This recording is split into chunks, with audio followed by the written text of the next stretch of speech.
Void agreement, void agreement को किस section में डिफाइन किया है? सेक्शन 2 का जी, है ना? वॉइड एग्रीमेंट 2G में है। और एग्रीमेंट यदि इन्फोर्सिएबल बाय लॉ है तो कॉन्ट्रैक्ट, और यदि agreement not enforceable by law है तो वॉइड एग्रीमेंट, है ना? तो वॉइड एग्रीमेंट, अगर कोई ऐसा एग्रीमेंट जो इन्फोर्सिएबल बाय लॉ है तो वो क्या होता है? संविदा बन जाता है।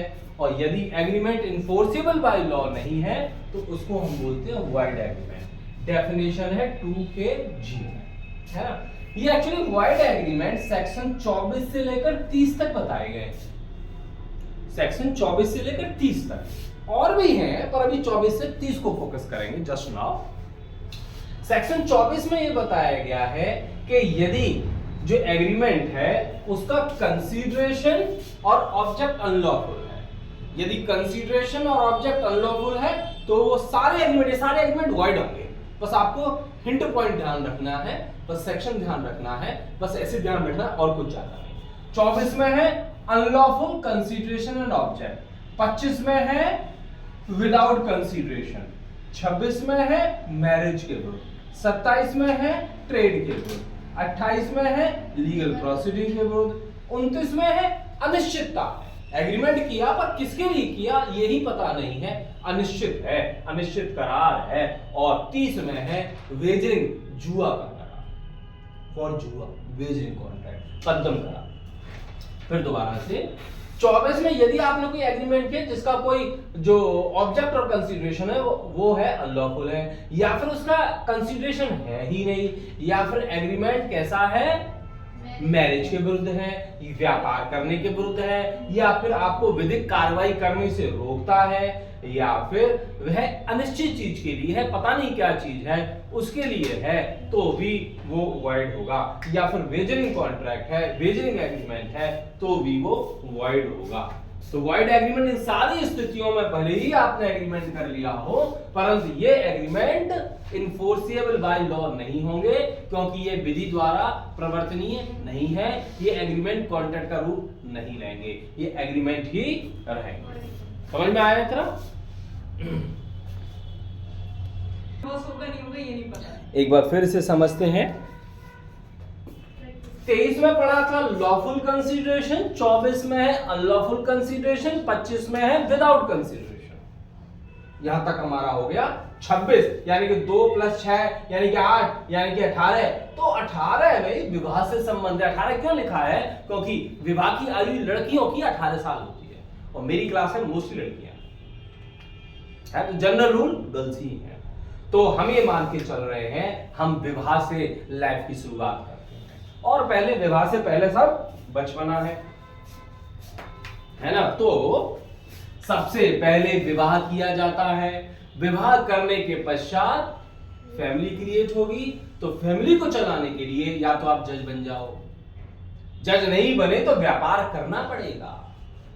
व्यापार करोगे तो फिर कुछ ना कुछ इधर उधर की चीजें होती हैं, अर्थात लीगल प्रोसीडिंग होंगी। आपके पैसे लेके मार रहा है, या फिर कोई लेके चला गया नहीं दे रहा है, या फिर आपको सप्लाई सामान की सही नहीं दी, या फिर जो कुछ भी है। तो व्यापार के परिणाम तो ये विधिक कार्रवाई होती ही होती है कुछ ना कुछ। और जब विधिक कार्रवाई होती है तो उसका हमें पता नहीं होता कि इसका रिजल्ट क्या होगा। हमारे पक्ष में डिसीजन जाएगा, हमारे अगेंस्ट में डिसीजन जाएगा, यानी कि अनिश्चित है।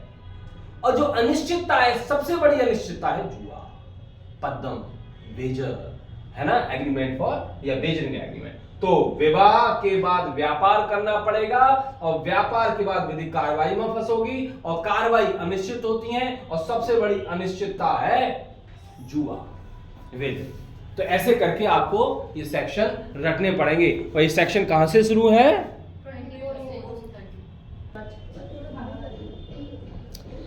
जो ऊपर वाले एग्रीमेंट पढ़े, इसके अलावा 3 एग्रीमेंट और हैं, वो भी वॉइड एग्रीमेंट हैं।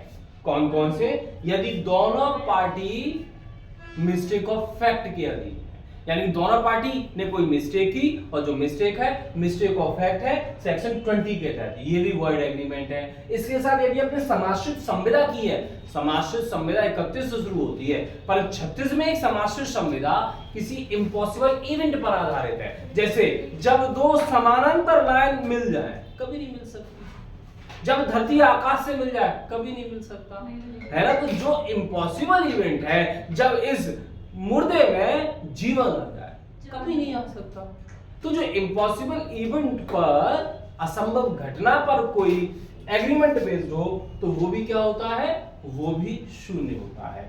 और एक और डॉक्ट्रिन ऑफ फ्रस्ट्रेशन, निराशा का सिद्धांत, सेक्शन 56 पैरा फर्स्ट ये कहता है कि यदि आपने कोई ऐसा करार किया है जो किस पर आश्रित है, वो भी इम्पॉसिबल चीज पर आधारित है, तो वो भी क्या होगा, वो भी शून्य होगा। तो असंभव कार्य करने का करार सेक्शन 56 में है, असंभव कार्य करने का करार, an agreement to do impossible act, an agreement to do impossible act. तो ये तीन और जुड़ गए। तो इस प्रकार से हमारे वॉइड एग्रीमेंट की परिभाषा, इसमें कौन कौन से वॉइड एग्रीमेंट होते हैं वो ये करेगा। ये लो।